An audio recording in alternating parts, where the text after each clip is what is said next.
a-hole for not wanting to live with a newborn? In May, my 23 male brother Louis, 16 male, shocked us all by telling us that his girlfriend, 16 female, was pregnant. Our parents were far from supportive. After many arguments, my mother made him leave and our father refused to take him in. Since last August, he has lived with me and my housemate, Alex, 23 male. He doesn't pay rent, but will pay me for groceries. In January, the baby was born. My nephew lives primarily with his mother, who Louis sees every day after school, and on the weekends he comes to my flat. This was not something Louis ever asked me about. He just turned up with a baby, and it has been a nightmare. He cries all throughout the night, keeping me and Alex up. He smells rancid and spits. He causes more washing up than we've ever had to do before, and there are no benefits to having him in the house. After a month, I decided that this has to stop. Louis will have to just spend a few nights a week at his girlfriend's house to spend time with his son, but he can't keep bringing him to mine. He was unhappy, but reluctantly agreed. Despite this weekend he turned up with a baby. Again. He attempted to smuggle him unnoticed, but his crying alerted us to his presence. Louis told me that his girlfriend had refused to agree with my idea and had forced him to take the baby home with him. When he came back from the baby's mother's on Monday, Alex and I told him in no uncertain terms that if he brought the baby here again, he would no longer be welcome. We both work shifts, so sometimes we don't get back until 4 or 5 in the morning, and we need to sleep. At first, Louis refused to respect this and argued, but he has since reluctantly agreed and told his girlfriend that their son is unwelcome here. His girlfriend wasn't happy with us and is taking it out on him. I know that they are young, exhausted, and stressed all the time, so I feel bad for making Louis's life even harder. But his burden quickly became our burden too, and that was not something I nor my housemate agreed to. I feel like if we had had a chance to come to an agreement before the baby actually arrived, maybe this would have been easier. But Louis never spoke to me about it. Am I the a-hole? Edited to add, we never thought that him living here would be a long-term solution. His girlfriend's father tried to set them up with a flat before the due date, but that fell through. We tried speaking with our mother about charging him rent, but she refused to let him move back in. Now for the top comments. No a-holes here. Your brother is young and I respect him for stepping up, but he does need to understand his child shouldn't be affecting your life. The only a-holes here are your parents who believe it's okay to kick out their minor child. I respect him too. We know of people who were made single parents at 18 because of similar situations. Yeah, I didn't expect my mother to stick to that. I always thought she'd let him back in. You really need to tell your parents that kicking out their minor child with zero support can actually be illegal in some states as child mistreatment, provided you are in the States. I hope you call CPS on your horrible parents. To add, I think you are in the UK. I think it's still illegal there. Not a-hole. The actual a-holes in this situation are your parents. He's their child and their responsibility. And since they didn't teach him to know better than to knock up his girlfriend at 16, the baby's their responsibility too. It would be optimal if you and Alex could talk to him now and work out a solution to this, so Louis can still bring your nephew home sometimes, but not required. I will note that someone needs to help those kids with how to do childcare. If the baby smells rancid and if he's crying that much, there may be a medical issue. But if there is, it may or may not be solvable in a way that isn't just he'll grow out of it eventually. Babies should not smell rancid. Babies should smell delightful unless they just pooped, and then they should be cleaned and smell great again. They do know babies have to be washed, right? Yeah, sex education seems to be awful here. My mother knows 2 girls who had kids at 17, and now my brother has a son at 16. It's likely to be that this house is not baby-friendly. At his girlfriend's, they have loads of stuff to care for him. Here, we have nothing, so it's likely not the best environment. I have no idea what they do or don't know, to be honest. I have brought up the smell before, but he gets defensive. Not stay home. Louis and his girlfriend should have considered that termination or adoption would be more practical solutions, not to mention using contraception correctly, or getting the morning after pill if there was an issue. I hope he's being decent enough by having Louis live with him. The baby is not his problem. It is especially not his housemate's problem. Next story is titled, Am I the a-hole for favoring my daughter over my half-sister? Hi. So, quick context. My dad remarried when I, 40s female, was in my 20s, and had a daughter, Kaylee, with his wife, who also had 2 older kids. Around that time, I was setting up my family and had my older daughter, Charlotte, a couple months before Kaylee was born. I was not very involved in his family. We would talk a couple times a year, exchange Christmas cards, but I didn't really get close to Kaylee.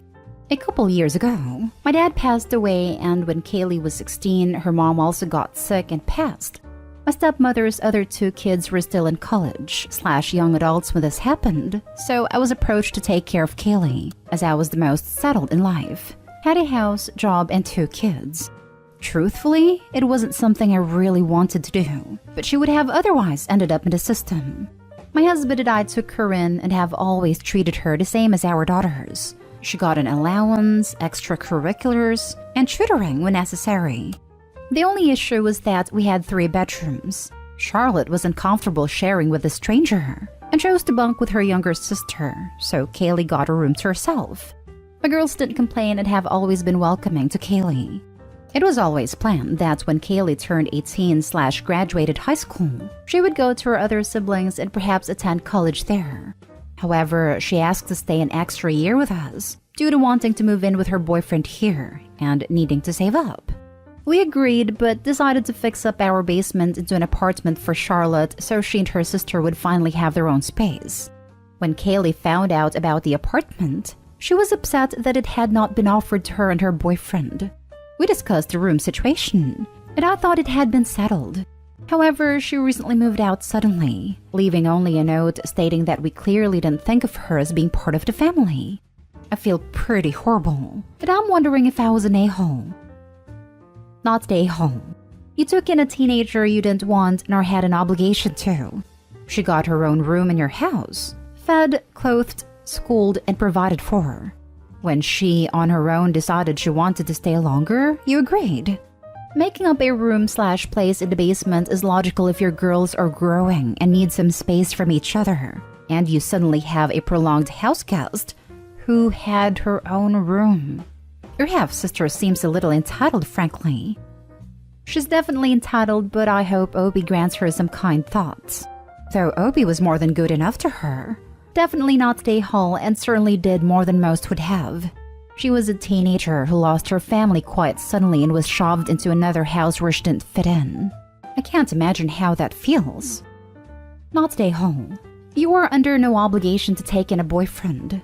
The apartment is not showing favorites. Kaylee needs to take on full responsibility if she wants to play house with her boyfriend. If she was your eldest daughter, I would say the same. No boyfriends in my house. Go ahead and thumbs down Reddit. My house, my rules. No boyfriends in my house. I would like to know when it became a requirement to house someone's boyfriend. Opie took in her half-sister who she didn't have a relationship with.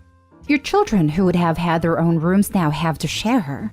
Your family made sacrifices for this girl that you truly didn't have to. Her sense of entitlement is a bit much. She is an adult. I know that I'm going to get downvoted for this, but Opie's allowed to choose her daughters over her half-sister.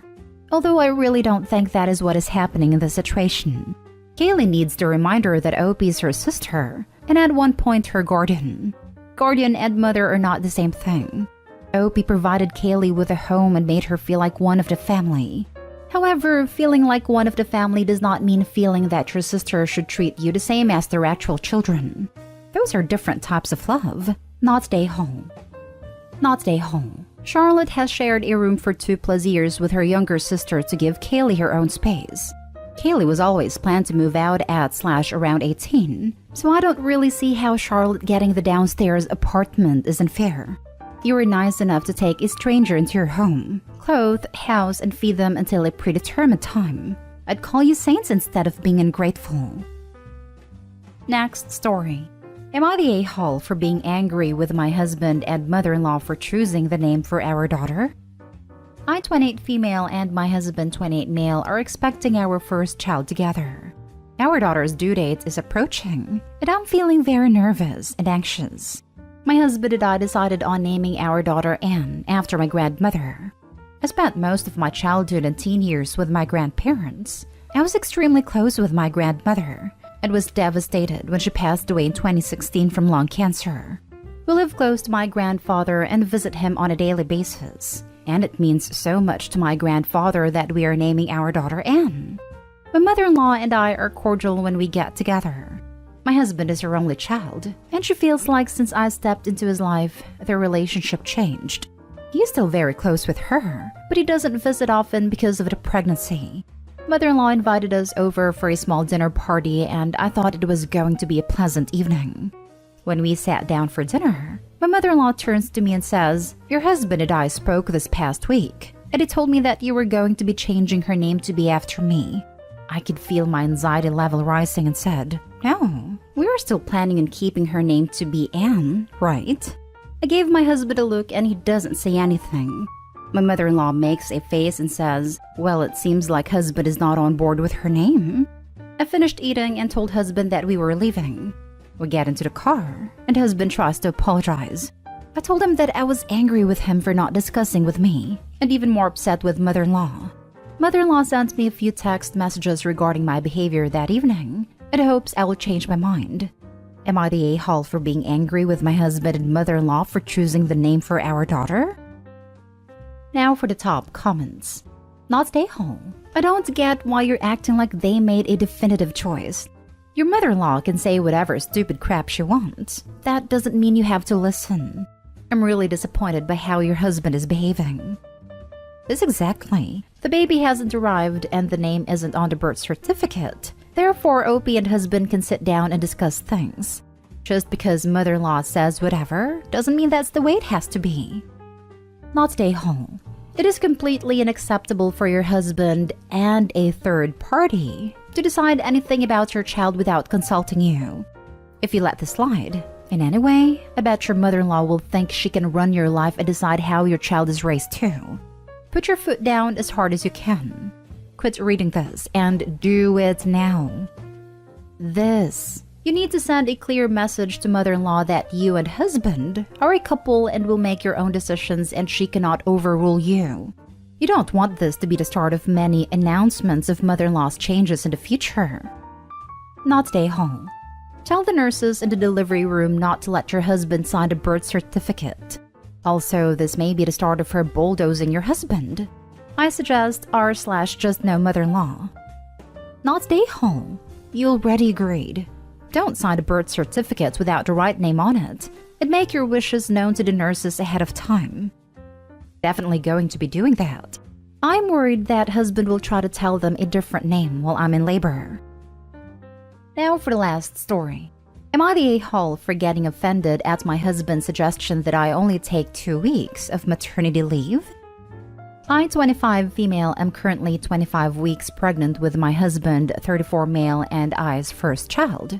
We have been together for 5 years, married for almost 2. Baby is growing on track. We've already painted the nursery and my mother-in-law is excitedly planning the baby shower. I have a full-time office job while he has been working from home since the first lockdown. We were talking about our parental leaves and we agreed that we wouldn't take it simultaneously. We were good until I said, "Do you want to do 2 weeks first, then I do mine, then you do 6 weeks after?" I just stood silently staring at him for 5 minutes. I told him I think he's being ignorant and selfish. He said, "What? I don't know how long you need to recover." I don't even know why we're still talking about this. He works for an international company where they get 3 months paid paternity leave. Meanwhile, I work for a small business which only offers 6 to 8 weeks of unpaid maternity leave. He has been anticipating his paternity leave since I got pregnant because he sees it as an opportunity to seriously start looking for another job. He has been with the company for 9 years and has been feeling burnt out. Lately, his frustrations have been compounded by his new manager being difficult. I've been very supportive of his goal of finding a job where he can be fulfilled and appreciated as I can sense that he's not happy at his job anymore.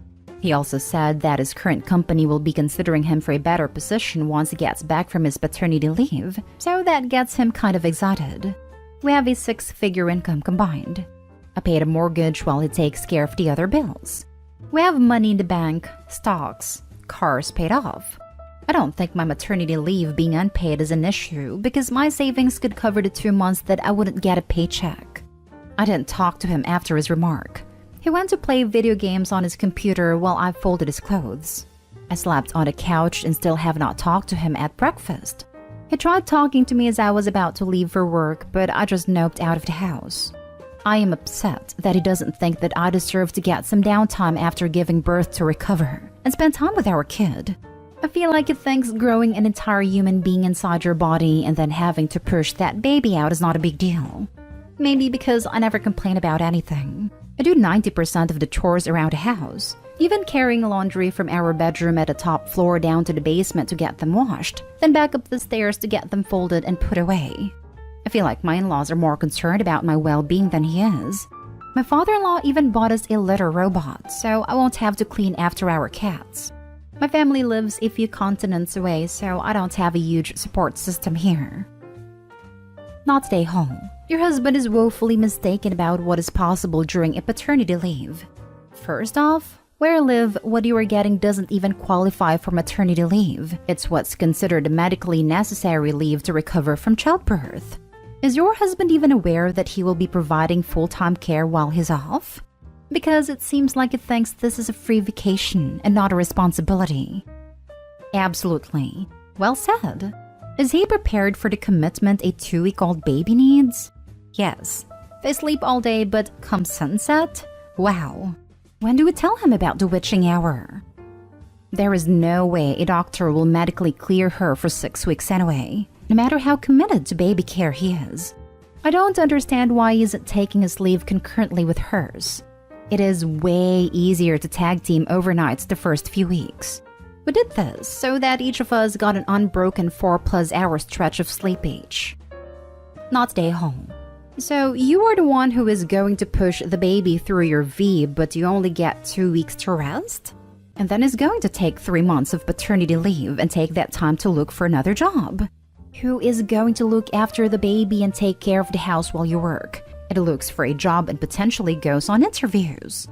And why on earth are you folding his freaking clothes while he plays video games? You're going to be a single mother really quick. Not stay home. Does your husband think paternity leave is a vacation time for him? Who is going to be watching/taking care of your child during this time? He'll be playing video games and looking for jobs online while she does everything.